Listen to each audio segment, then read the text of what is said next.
Exceptional performance. 1. Simpler, better.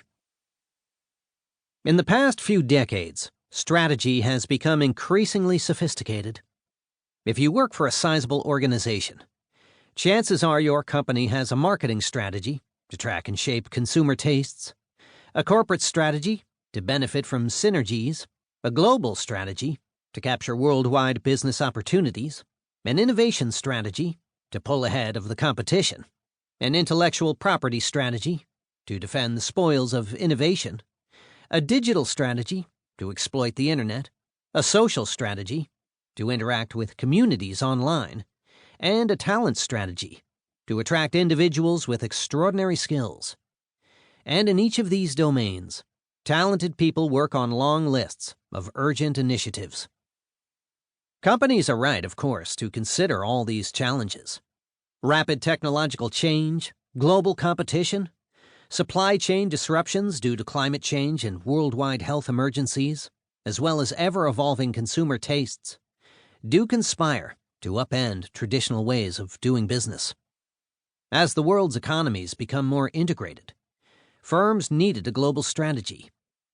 As technology altered consumer tastes and ways to satisfy them, it was imperative to rethink innovation and marketing.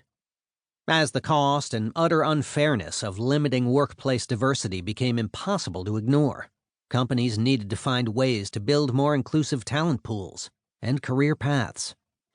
By responding to each of the new challenges, however, we asked ever more of our organizations, had even higher expectations of our employees, and required our complex strategies to bring about sheer miracles. I see evidence of such increased expectations everywhere. They manifest themselves in outstanding products, unbelievable experiences, and deals of a lifetime. But also in long working hours, seemingly impossible stretch goals, and harried lives. When I visit companies to do research and write cases, I rarely leave without being impressed by how much people accomplish in short periods of time, often with limited resources. But here is what surprises me most. Given the sophistication of firm strategies and the intensity of our work lives, I would expect to see impressive firm profitability at most companies, and more than generous compensation packages for nearly everyone. I see neither. Take firm profitability. 1/4 of the firms included in the S&P 500 fail to earn long-term returns in excess of their cost of capital. In China, this fraction is even higher, closer to 1/3. Think about it. How can it be that so many companies, their ranks filled with talented and highly engaged employees, have so little to show for so much effort? Why do hard work and sophisticated strategy lead to enduring financial success for some companies, but not for others? We have the most educated workforce in human history and incredibly talented corporate leaders. Why does enduring success so often seem elusive? If you've ever wondered about these questions, this book is for you. When our companies fall short of expectations, we often suspect that we are missing some key ingredient. If only we had a better talent strategy. If only we had a more robust supply chain. If only we had a richer innovation pipeline.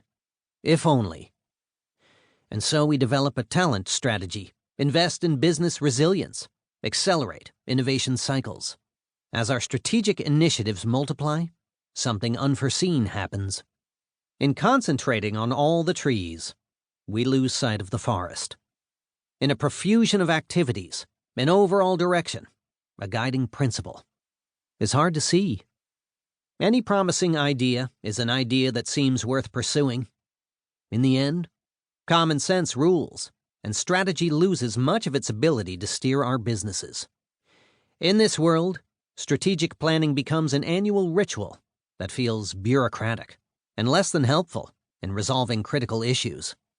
In fact, it is not difficult to find firms that have no strategy at all. In many others, it consists of an 80-page deck that is rich in data, but short on insights, fabulous at listing considerations, but of little help in actual decision-making. When I review companies' strategic plans, I often see a plethora of frameworks. Many